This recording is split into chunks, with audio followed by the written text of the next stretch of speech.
O secretário americano Marco Rubio, que acaba de ameaçar com sanções e até apreensão de bens do ministro Alexandre de Moraes, o ministro brasileiro do STF, é aparentemente um homem poderoso. É secretário de Estado e alto assessor da Casa Branca para a Segurança Nacional. No entanto, seu trabalho tem se resumido a que se chama em política de trabalho sujo, que é aquele, por exemplo, de mandar deportados venezuelanos para os centros de torturas da prisão de Bukele em El Salvador, ou de ameaçar países como Cuba e Venezuela. Ele, por exemplo, não tem nenhum tipo de atuação em relação à política dos Estados Unidos na China e na Rússia, que é exercida ferrenhamente e pessoalmente pela política de telefone do presidente Trump.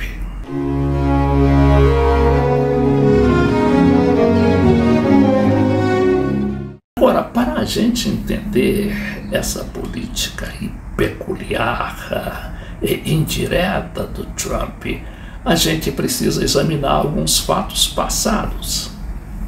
Inclusive na sua primeira administração nos Estados Unidos, de 2017 a 2021. Este cidadão aqui é John Bolton, também alto assessor de segurança nacional de Donald Trump naquela época. Nessa foto aqui, ele acaba de ser demitido do cargo de alto assessor de segurança nacional porque subestimou o que o Trump chama de cara durão, que era Nicolás Maduro. Vejamos aqui essa notícia da Newsweek. O presidente Donald Trump descreveu o presidente da Venezuela, Nicolás Maduro, como um cara durão e acredita que sua administração foi subestimada, ainda tem poder, em termos de uma rebelião contra o regime de Caracas. Segundo o jornal Washington Post, que é vinculado à Newsweek, a Newsweek é uma antiga revista que ainda permanece na internet. Bom, de acordo com esse jornal Washington Post, citando autoridades da administração Trump, o governo Trump estava insatisfeito com o secretário de Segurança Nacional John Bolton na questão da crise venezuelana. Na última semana, o líder venezuelano da oposição, Juan Guaidó, fracassou em sua tentativa de derrubar Maduro. Guaidó liderou um grupo de rebeldes, de militares e de populares que inundou as ruas de Caracas no que foi considerado, no que foi descrito como uma fase final da derrubada de Nicolás Maduro. O problema é que grande parte dos militares ficaram leais ao Maduro e o Guaidó e o plano, a conspiração de Juan Guaidó foi dissipada, com seus aliados enfrentando recriminações, uma suposta traição.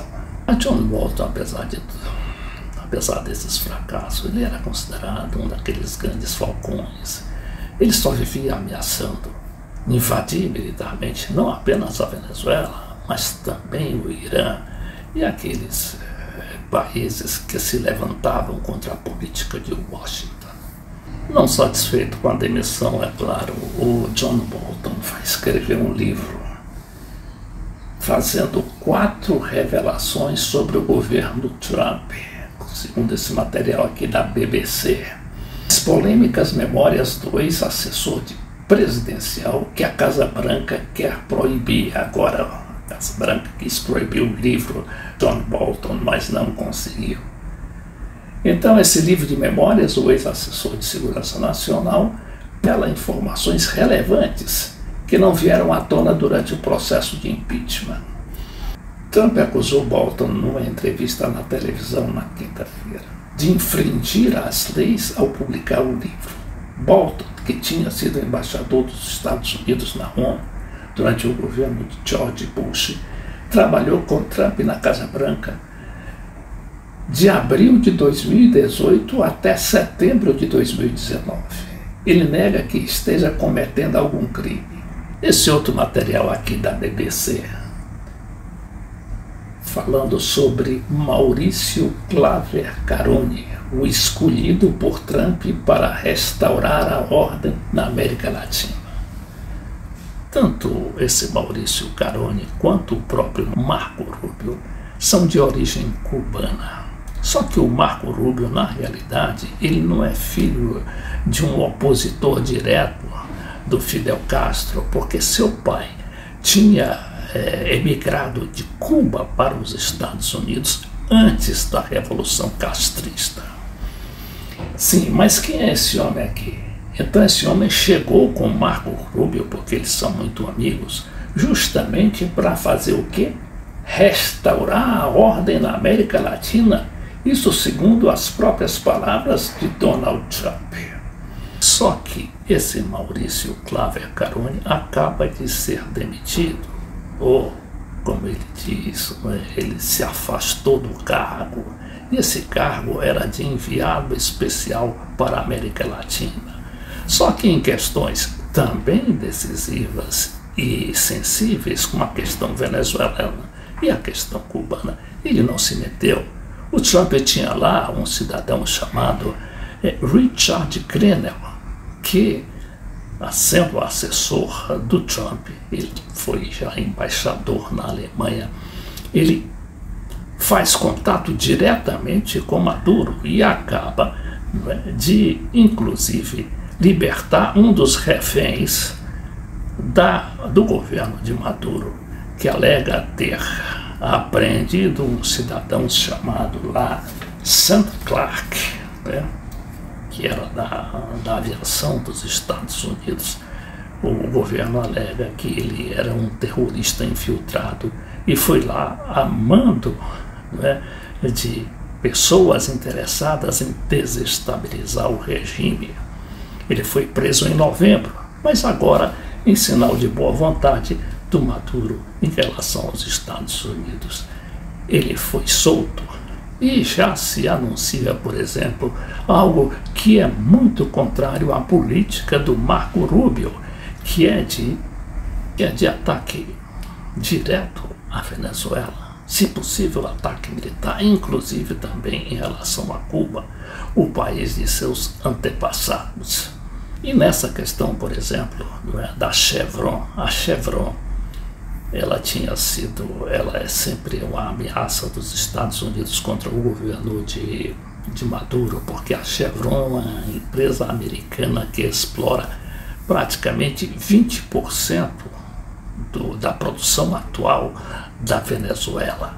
Isto significa algo em torno de 5 bilhões de dólares de ajuda indireta, porque é vendido o petróleo diretamente e ilegalmente para os Estados Unidos, ao contrário do restante da produção petrolífera, os 80%, que são dirigidos a países asiáticos como a China, Malásia, Índia e outros, mas de forma não ostensiva, para driblar as sanções americanas contra a Venezuela.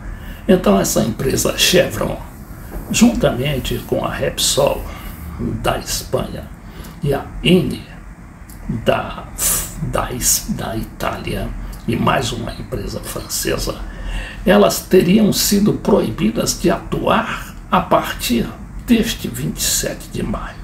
Só que agora o governo Trump, aquilo que é considerado outra vitória do Maduro sobre o Marco Rubio, a licença para essa empresa atuar na Venezuela, assim como suas congêneres europeias, elas tiveram a sua licença prorrogada por mais 60 dias. O papel deste secretário de Estado não atua quase nada em termos de relações do governo com o Vladimir Putin da Rússia e o Xi Jinping da China. Exemplo disso foi uma designação que o Trump fez, a sua moda, né, aquela moda lá meio indireta, meio subreptícia, de designar ou dar poderes, aparentes poderes para seus secretários com quem ele não tem relação pessoal. E o Marco Rubio é, inclusive, considerado um grande competidor, não do Trump, que não pode ser mais candidato à reeleição, mas de seu principal candidato, que seria o atual vice-presidente J.D. Vance. Então, o Marco Rubio foi designado como ministro, né? Foi designado para falar, para representar os Estados Unidos numa conferência entre representantes da Rússia e da Ucrânia e mais nos Estados Unidos, só que era em nível ministerial.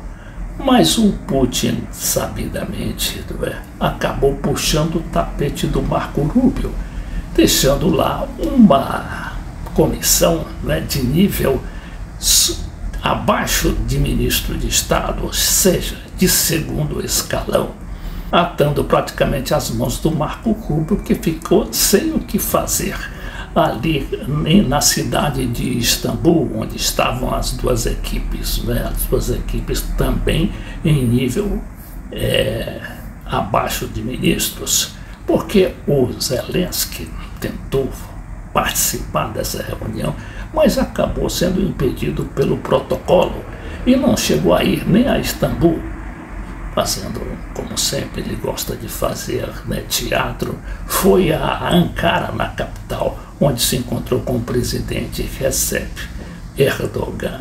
Enquanto o Marco Rubio teve de se contentar com uma reunião na cidade de Antalya, também na Turquia, com ministros de relações exteriores que apoiam o governo da Ucrânia na guerra contra a Rússia.